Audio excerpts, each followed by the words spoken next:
નમસ્કાર મિત્રો, હું છું દીપાલી। ભારત એક એવો દેશ છે જ્યાં દરેક નાગરિકે તેની નિશ્ચિત મર્યાદાથી વધુની આવક પર સરકારને ઇન્કમ ટેક્સ ચૂકવવો પડે છે।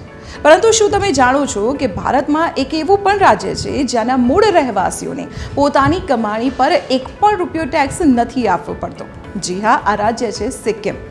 હિમાલયની ગોદમાં વસેલું આ સુંદર રાજ્ય તેના પ્રવાસન માટે તો જાણીતું જ છે, પરંતુ તેની આ અનોખી ટેક્સ વ્યવસ્થા તેને બાકીના ભારતથી અલગ પાડે છે। અહીંના લોકોને એક પણ રૂપિયો ઇન્કમ ટેક્સ નથી ભરવો પડતો। જી હા, તમે સાચું સાંભળ્યું। અહીંના મૂળ રહેવાસીઓની કમાણી લાખોમાં હોય કે કરોડોમાં, તેમને સરકારને કોઈ ટેક્સ નથી આપવો પડતો, જેનું કારણ પણ ખૂબ જ રસપ્રદ છે। સિક્કિમ 1975માં ભારતનું 22મું રાજ્ય બન્યું। વિલય સમયે એક શરત હતી કે સિક્કિમના જૂના કાયદાઓ અને ટેક્સ વ્યવસ્થા યથાવત રહેશે। ભારતીય બંધારણની કલમ 371F આ સુરક્ષા આપે છે।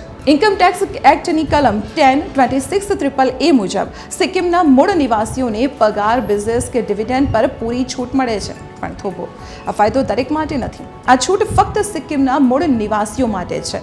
જો તમે બીજા રાજ્યમાંથી ત્યાં જઈને વસો છો તો તમારે સામાન્ય ભારતીયની જેમ ટેક્સ ભરવો જ પડશે।